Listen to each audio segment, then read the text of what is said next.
The man in the wrong shoes. The sun beat down on the sparkling blue waters just off the coast of the Amalfi Coast. The sea was calm, the sky clear, and a line of luxury yachts sat proudly along the private dock of a members-only marina.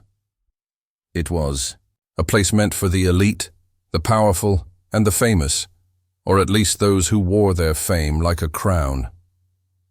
As the gentle waves rocked the expensive vessels, the marina staff moved with silent precision, attending to guests who demanded perfection with every breath.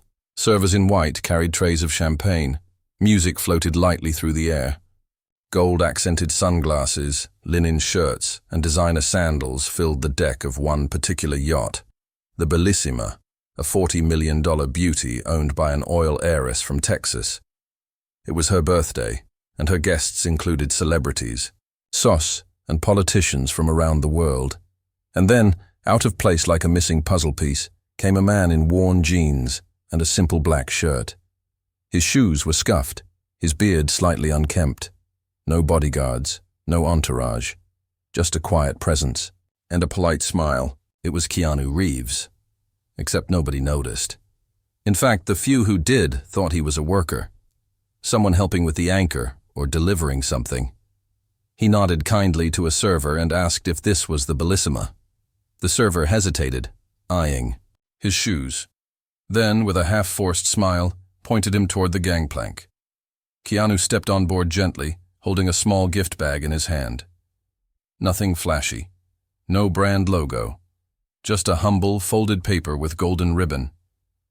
Inside, a handmade book of watercolor paintings and handwritten notes. He had been invited by Marco Santini, an old friend, a painter he had once helped through hard times in Los Angeles. Marco had found love, money, and fame in Italy. Now he was married to the birthday girl, Alexandra Ray. Keanu had come not to show off, but to say thank you. As he entered the yacht's main deck, the stares began. People turned their heads. Whispers began. Eyebrows rose like waves before a storm. "Who let the janitor on board?" someone murmured. Woman in diamonds sipped her drink and said, "I think he's lost." Keanu smiled faintly and walked toward the bar. He asked for a glass of water, not wine. The bartender hesitated. "Are you with the crew?" he asked softly, unsure. "No, sir," Keanu said, his voice gentle. "I'm here for Marco." But Marco wasn't on deck. He had stepped away to take a call. And so Keanu stood alone, sipping his water, completely unaware that a storm of humiliation was building. A tall man in a blazer approached him. Lucian Gray, a hedge fund manager known for his arrogance. "Can I help you?" Lucian asked, glancing at the gift bag. "I'm waiting for Marco," Keanu said simply. Lucian laughed. "Marco? He wouldn't invite a delivery guy." Others began to gather. Laughter bubbled up. A young influencer pulled out her phone and whispered, "Let's film this." "Maybe he's one of those prank actors." Keanu took a slow breath. "I can wait." Alexandra Ray appeared at the top of the stairs. Dazzling in a red dress, she looked down at the group below. "What's going on here?" she called out. Lucienne turned to her, half laughing. "Someone from the docks came up. Says he knows Marco, thinks he's a guest." She stepped closer, her eyes finally settling on Keanu. A brief pause. She didn't recognize him. Keanu Reeves, one of the kindest souls in Hollywood, standing before her with a gift in hand, heart open, quietly waiting. And she didn't know who he was. "Sir," she said stiffly, "this is a private party." "I'm sorry," Keanu nodded. "Of course. I understand."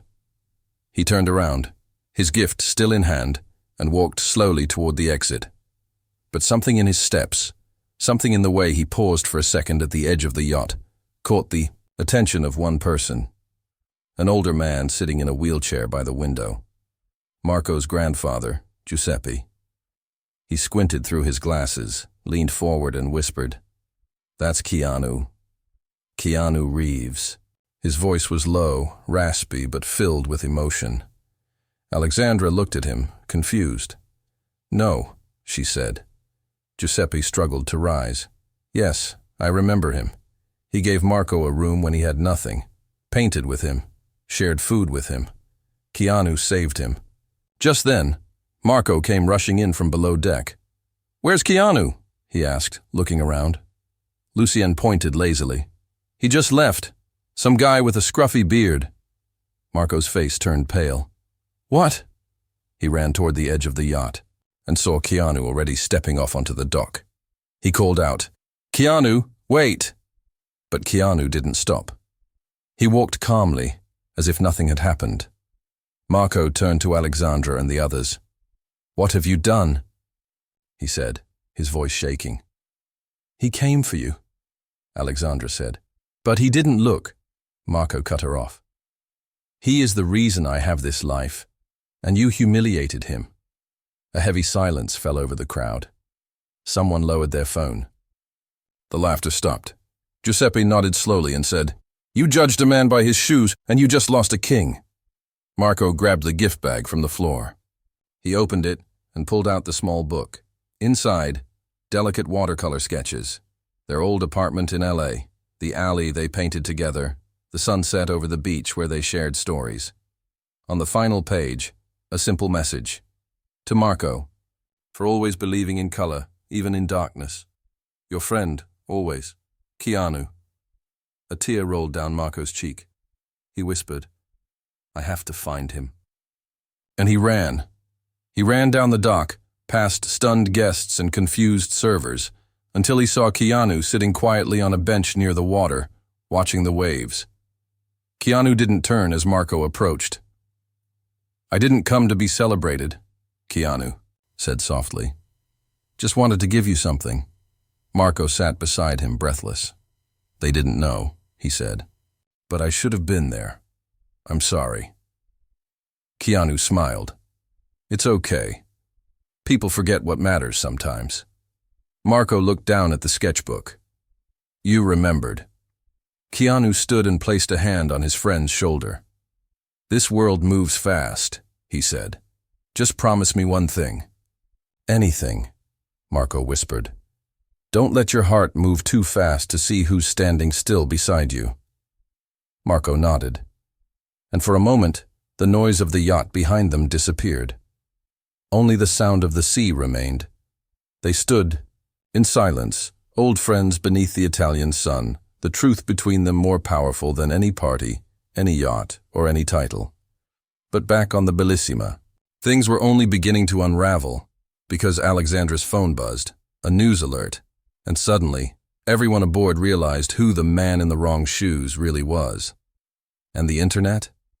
Well, the internet was about to explode. The internet explodes. The soft glow of the afternoon sun was still hanging above the Italian coast, but back on the Bellissima, the mood had shifted completely.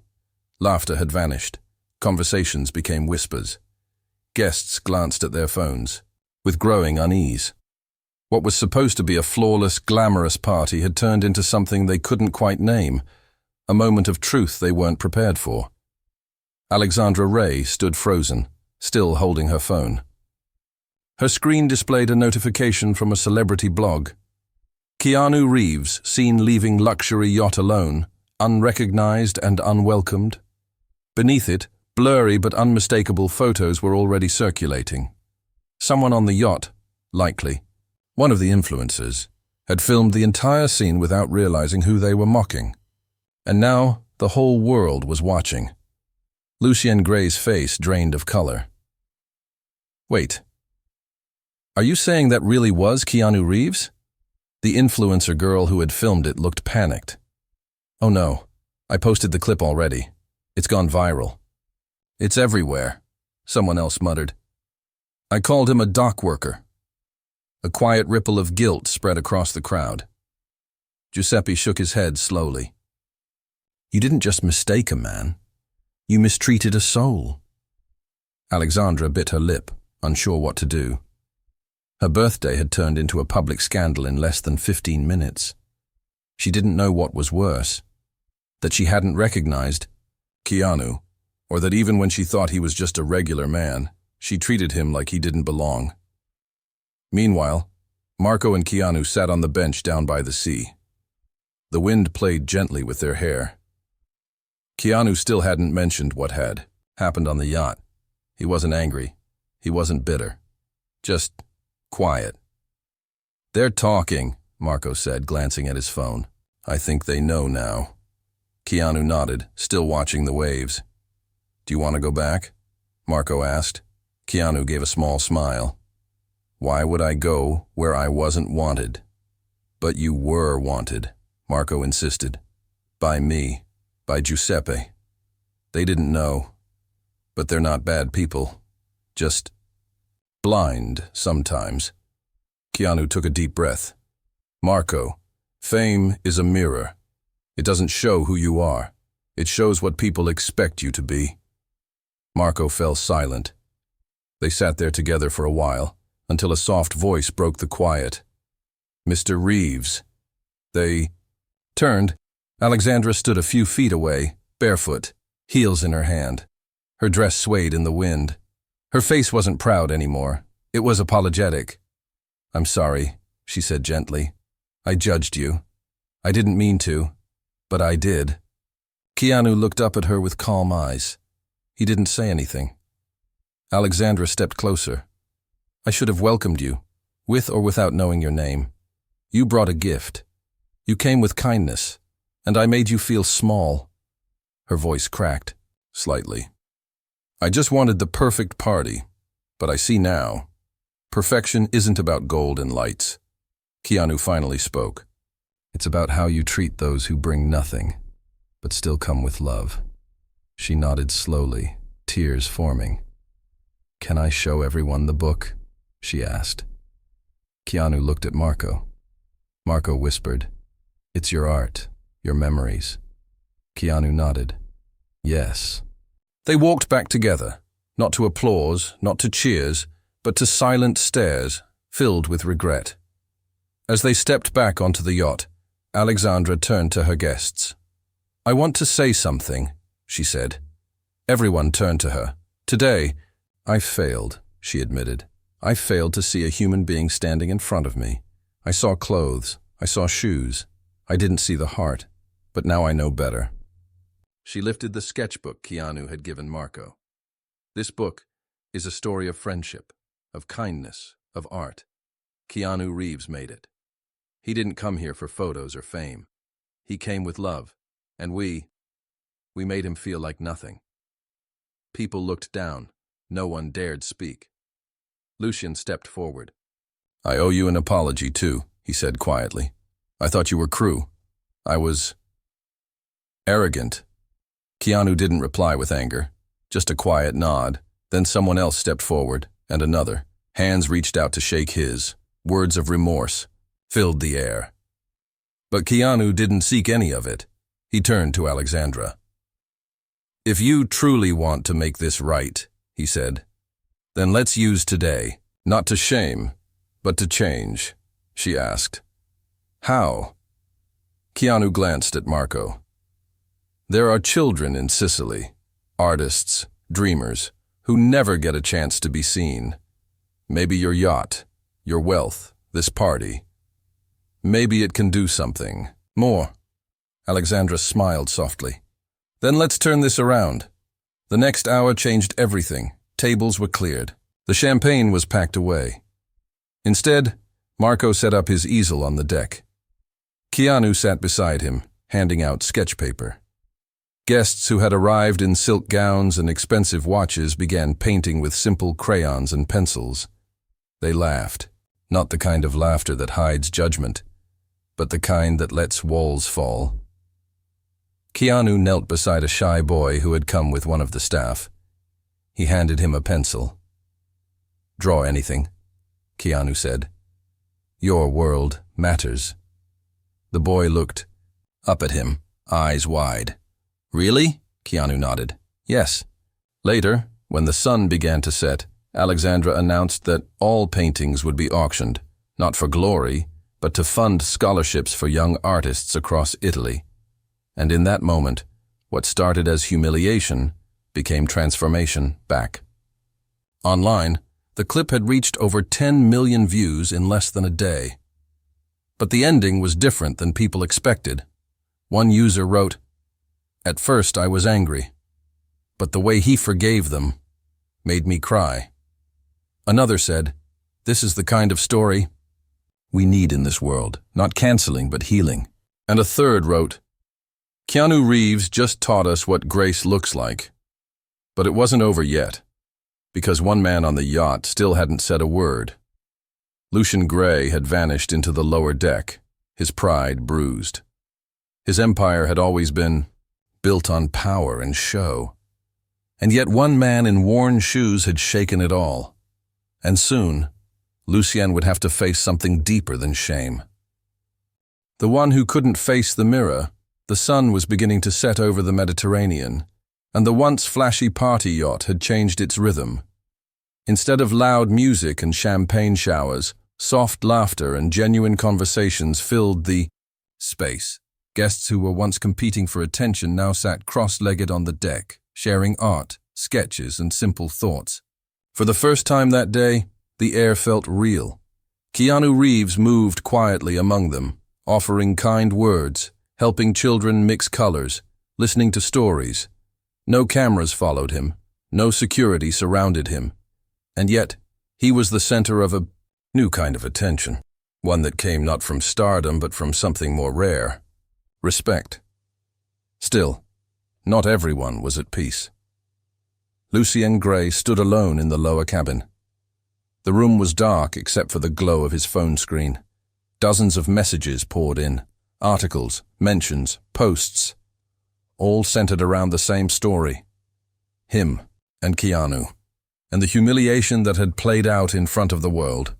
One article read, "Hedge fund billionaire mocks humble man, turns out to be Keanu Reeves." Another, "Lucian Gray ridicules Hollywood icon, gets a life lesson instead." Lucian tossed the phone onto the couch. His hands trembled, but not from fear. It was something else.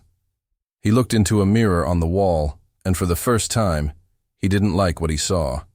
His expensive jacket, his perfect posture, his forced smile.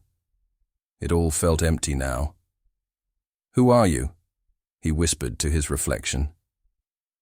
He remembered his first job, a mailroom assistant in New York. Back then, he had nothing but dreams and hunger. And then came the money, the fame, the titles. But somewhere along the way, he had built walls around himself. And today, a man with nothing but a kind heart had walked straight through them and shown the world who Lucien had become, a coward in designer shoes. He sank onto the couch, burying his face in his hands. Upstairs, Alexandra had taken a moment to sit with Giuseppe. They watched Marco paint a bright orange sky with the children. "Never thought I'd say this," she told the old man. "But this is better than anything I planned." Giuseppe smiled softly. "Because it's real, cara mia." She nodded. "How could I have been so blind?" "You weren't blind," he said kindly. "Just distracted by the wrong light." Then Giuseppe leaned in. "But some people, like Lucien, they have shadows inside, and those shadows don't leave easily." Back, on deck, Keanu saw a girl about 13 sitting alone near the railing. She had a pad in her lap, untouched. He walked over, kneeling beside her. "Not drawing?" he asked. She looked up, startled. "I don't know what to draw." Keanu smiled. "Close your eyes. Think of something that makes you feel brave." She hesitated, then slowly shut her eyes. A minute passed. When she opened them, she picked up her pencil and began sketching. Her lines were shaky at first, but they grew bolder. Keanu didn't ask what she saw. He just sat with her, letting the silence speak. Meanwhile, Lucian finally emerged from below deck. The guests turned, unsure of what he would say. He walked toward Keanu, every step slow, deliberate. His eyes looked tired, like he had fought a battle with himself, and lost. He stopped in front of Keanu, who looked up calmly. May I speak with you? Lucian asked. Keanu nodded. They walked to the edge of the deck, away from the others. Lucien took a deep breath. I was wrong. Keanu didn't respond. I looked at you, Lucian continued, and I saw someone beneath me. Not because of who you are, but because of what you wore. Keanu raised an eyebrow. And now? Lucien struggled for the words. Now I see someone, stronger than me, kinder than me, better than me. Keanu smiled softly. I'm not better, just different. Lucien looked down at his hands. I've spent my whole life climbing, chasing approval, power. Today I realized I became the very person I used to hate. Then change, Keanu said simply. Lucien looked up, surprised. It's not too late, Keanu added. Humility isn't weakness, it's strength that doesn't need to shout. Lucien nodded slowly. Thank you. Keanu placed a hand on his shoulder. Just don't forget this moment. Ever. The rest of the night passed with a kind of quiet magic. The yacht, once a symbol of wealth and exclusion, had become a floating sanctuary of growth, apology, and unexpected beauty. As the moon rose, high, Marco stood at the edge of the deck and spoke. Tonight, he said, we were supposed to celebrate Alexandra's birthday, but instead, we found something more valuable. We found our hearts again. Everyone applauded gently. Alexandra stood beside him and added, and from this night forward, the Bellissima will no longer be a party boat. It will be used to host art workshops for children around the world. A cheer broke out. Keanu smiled, quietly, stepping back from the crowd. He looked out at the sea. The stars reflected on the surface like whispers of light. He felt peace. But as he turned to leave, Giuseppe called out, Keanu, there's something I must tell you. Keanu walked back. The old man took his hand and whispered something no one else could hear. Keanu's eyes widened slightly. His mouth opened, then closed. Are you sure? He asked. Giuseppe nodded slowly. It's time. Keanu looked at him, emotions stirring in his chest, and just like that, the story was no longer just about a yacht or a party or humiliation. There was something hidden beneath the surface, something deeper, and it was about to rise. The secret beneath the waves, the stars above the Mediterranean Sea shimmered like diamonds scattered across a dark velvet sky. The Bellissima, now quiet and gentle in the water, had become more than just a yacht. It was a space of healing, of unexpected truth, and now, of mystery. Keanu stood by the railing, the soft wind brushing his face, his thoughts still circling around what Giuseppe had whispered into his ear just moments earlier. He hadn't expected that. He had come for friendship, to deliver a small gift, to offer a quiet thank you. Instead, he had been mocked, filmed, misunderstood, then recognized, respected, and embraced. But this was something else entirely. Behind him, the guests were beginning to settle into chairs for a small night gathering. Alexandra had lit candles on every table. Soft music played from a violinist who had once performed for royalty, now smiling and playing for children painting with crayons. Giuseppe sat quietly in his wheelchair near the edge of the deck. Marco was by his side, gently rubbing his shoulders, whispering to him like a son might to his father. Keanu finally walked over and knelt beside them. I want you to say it again, Keanu said softly, so I know I heard it right. Giuseppe nodded, his old eyes watery but clear. Years ago, he said slowly, before Marco met you, before I even knew your name, I saw a young man in Naples. He was quiet, humble, sitting outside a cafe, sketching on scraps of napkins. You gave a boy there your sandwich, remember? Keanu blinked. Yes. He said he hadn't eaten in days. That boy, Giuseppe said, voice trembling, was my son. Keanu's lips parted. He told me about you, said a stranger fed him, and told him not to give up on his art. Said the world needs beauty. Keanu closed his eyes, remembering. My son died a year later in a boat accident, Giuseppe whispered. But before he died, he started painting again. Every day.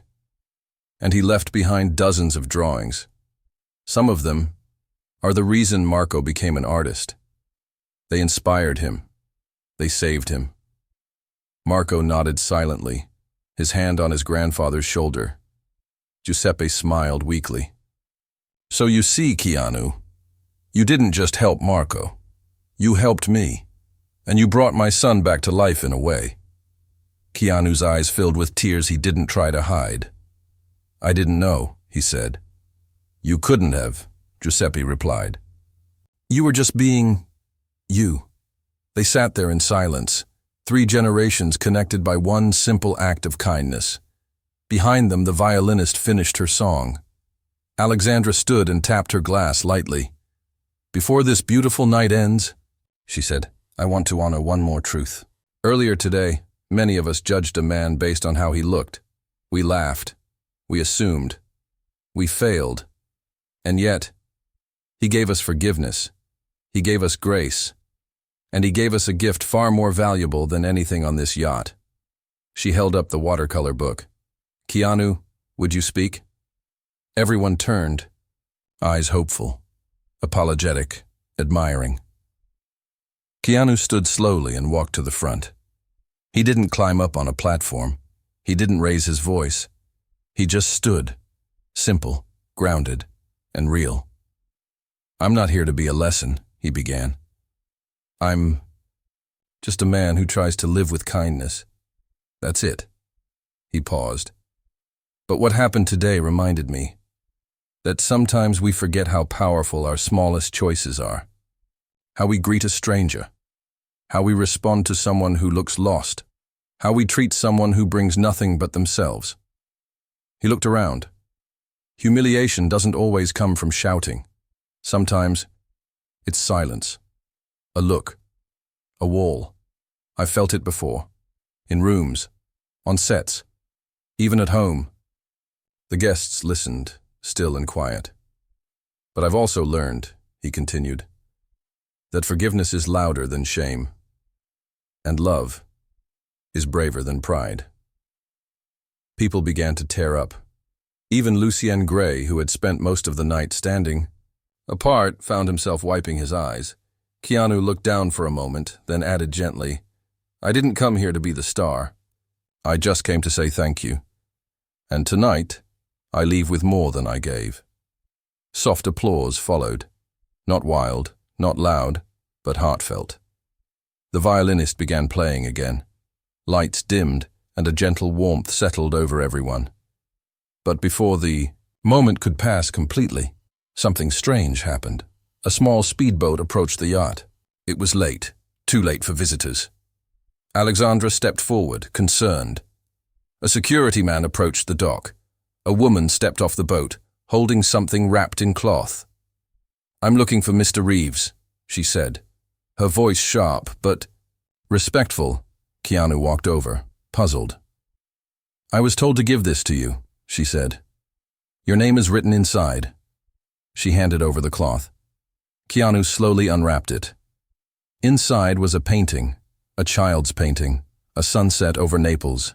In the corner, 2 stick figures, one giving the other a sandwich. Keanu gasped softly. My brother painted that, the woman said. Before he died, he always talked about you. He called you the man with the quiet voice. Keanu looked up at her. I'm Elena, she said. Giuseppe's daughter, Marco's aunt. She held up a small envelope. He left this with it. Keanu opened it, one line written in pencil. If you ever find him, tell him. He fed more than my stomach. He fed my soul. The weight of it all hit Keanu like a wave, all those years. All those days he had wondered if his quiet kindness even mattered. And now, it had come full circle. He whispered, Thank you. Elena nodded and stepped back, tears in her eyes. Alexandra watched all of this unfold and turned to her guests. This night will be remembered, she said. Not for fashion, not for wealth, but for what kindness planted and what love returned. But far off the coast, someone else had been watching. Someone in a yacht even larger than the Bellissima, tracking online stories, social media posts, and whispers of what had happened here. And that person had a plan, because not everyone celebrated kindness, and not everyone was ready to let go of their pride. The next day would bring a new storm, one that no one aboard the Bellissima saw coming.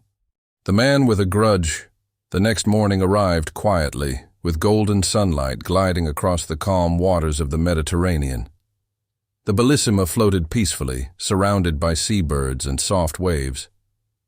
But beneath the still surface, something stirred on deck. Alexandra moved barefoot with a cup of tea in hand, watching the children from a nearby village climb onto the yacht again. Today, they were going to finish the paintings they had started the night before. The ship had transformed. It was no longer a vessel of ego. It had become a place of second chances. Keanu stood by the railing, sipping coffee. His eyes were peaceful but alert. The events of the last 24 hours had settled deeply into his heart. People who had once laughed at him had cried in front of him. People who had ignored him had learned to see him. But what touched him most wasn't the apology. It was the connection.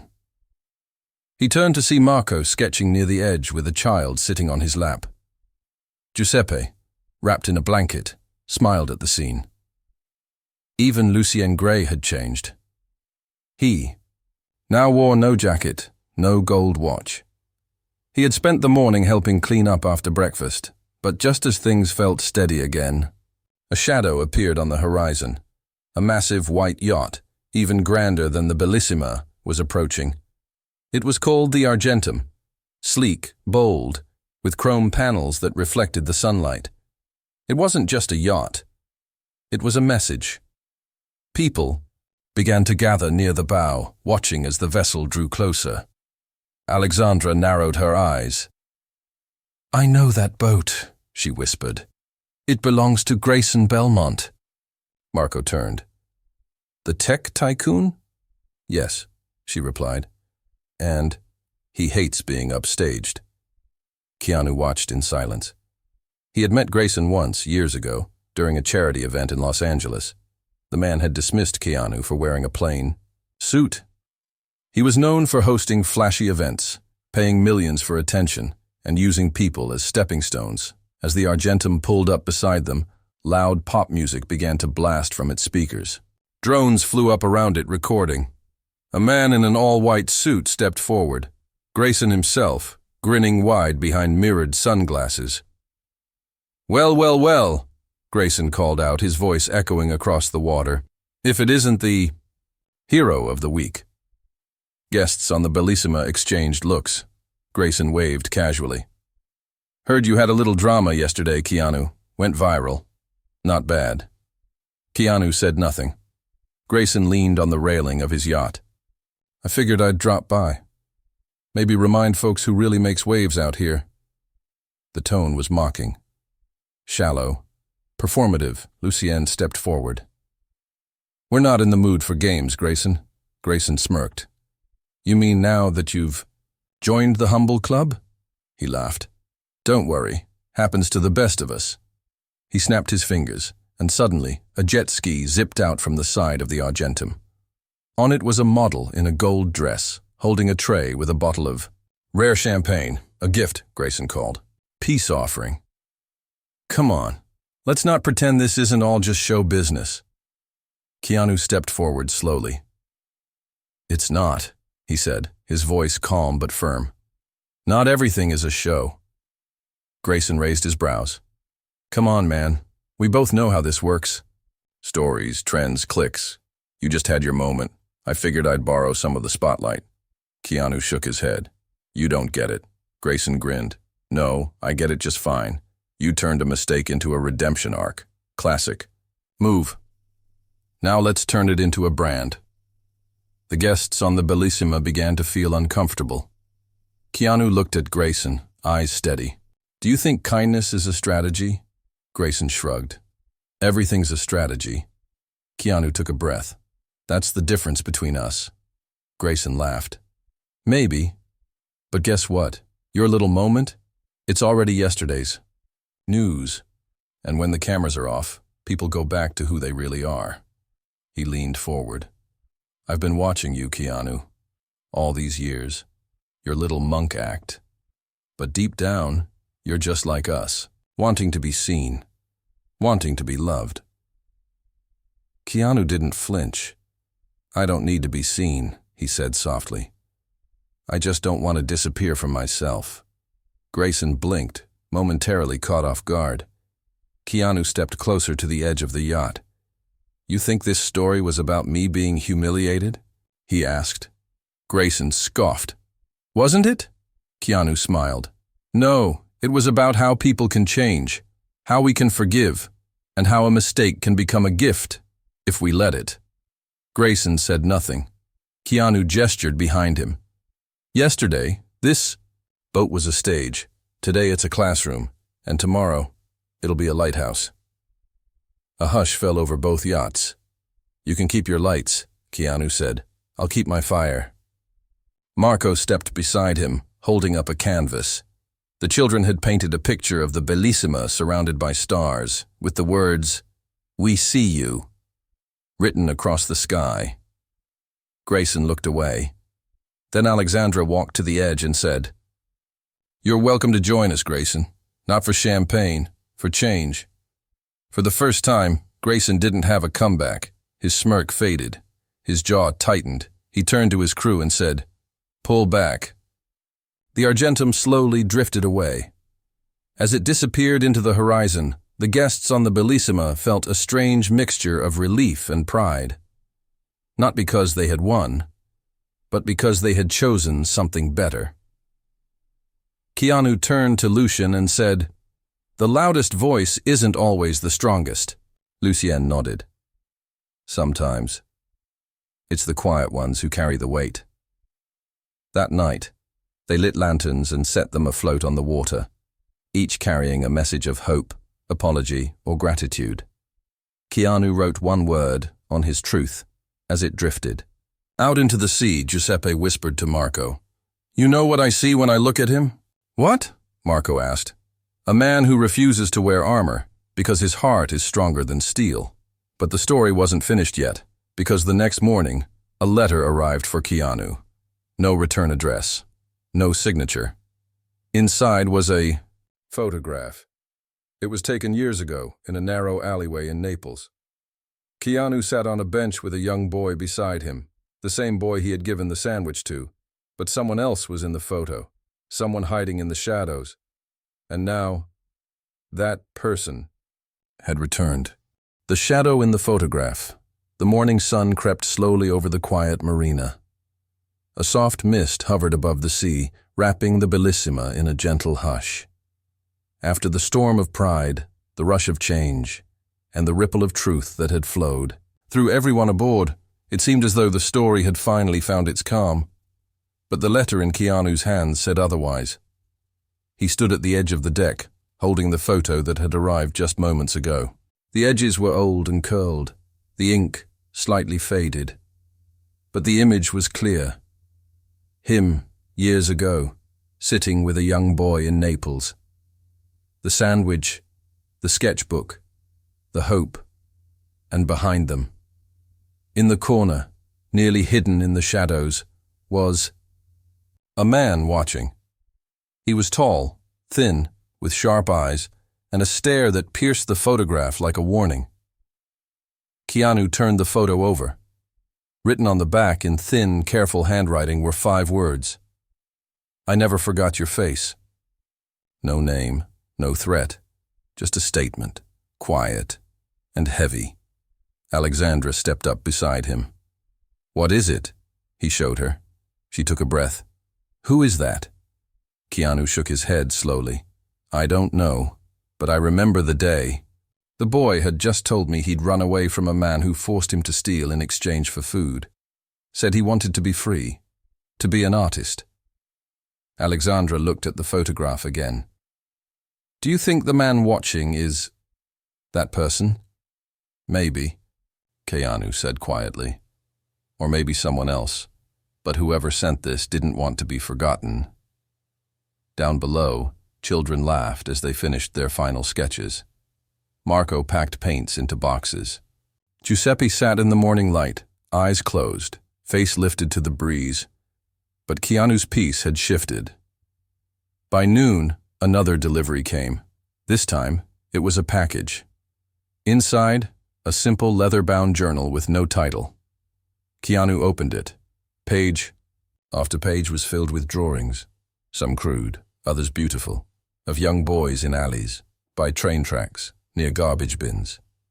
Always the same theme: searching, surviving, hoping. And at the center of the book was a drawing of Keanu. His back turned, his hand stretched out with a sandwich in it. And written below, "You didn't save me, but you saved what was left of me." Keanu sat down slowly, staring at the words. He turned to the final page. There, in shaking pen, was a note. I was a ghost, living in corners, forgotten by everyone, until one man sat beside a boy who didn't belong and gave him something. Nobody else ever did. A moment. I watched, I learned, I failed, but now I teach, because of you. Thank you. A shadow no more. Keanu closed the journal, his hands trembling slightly. He didn't know the man's name. He never saw him again after that day. But somehow, his act of kindness, a sandwich, a sketch, a few words, had planted a seed in someone hiding in the dark, and now that someone had found light and was passing it on. Keanu walked to the edge of the deck, holding the photo in one hand, the journal in the other. He whispered, "You were never a shadow. You were just waiting to be seen." Behind him, Alexandra called out, "We're ready." He turned. The guests had gathered near the center of the yacht. An auction was about to begin, not for fame or money, but to raise funds for building mobile art classrooms across small towns in Italy. Every painting created by the children and guests would be part of it. Marco stood with a smile. First item, this painting, titled "The Man with the Sandwich." It was a painting made by a boy named Alessio. It showed Keanu again, but this time surrounded by color, with children behind him and a sun over his head. Bidding began. A woman offered €500. Then someone offered 1,000. Lucien raised his hand and offered 20,000 euros. The crowd gasped. He stood and said, "I humiliated a man who changed lives. I'll never undo that. But maybe I can help build something better." Applause followed. More bids came in. More paintings sold. Stories were shared. Tears were wiped. By the end of the day, over 200,000 euros had been raised, enough to fund dozens of art kits, training programs, and portable art vans across the country. Keanu sat with Marco and Alexandra that evening, watching the sunset once again. "Do you regret coming?" Alexandra asked. Keanu smiled softly. "Not at all." "Even with how it started," Marco added. "Especially because of how it started," Keanu replied. "Pain often opens the door to purpose." Giuseppe raised his glass from nearby. "To kindness," everyone echoed. "To kindness." That night, as everyone slept, Keanu walked alone to the end of the dock. He held the photo and the journal. He tied them with a red ribbon and placed them inside a wooden box from the yacht's library. Then, gently, he lowered it into the water, where it floated, before drifting out to sea with the tide, not to be forgotten, but to become part of something bigger, a ripple, a wave, a reminder. Back on the Bellissima, The children had painted one last message in chalk across the wooden deck. You matter, even when no one sees you. And under it, someone had written in tiny, quiet letters. Just like Keanu did.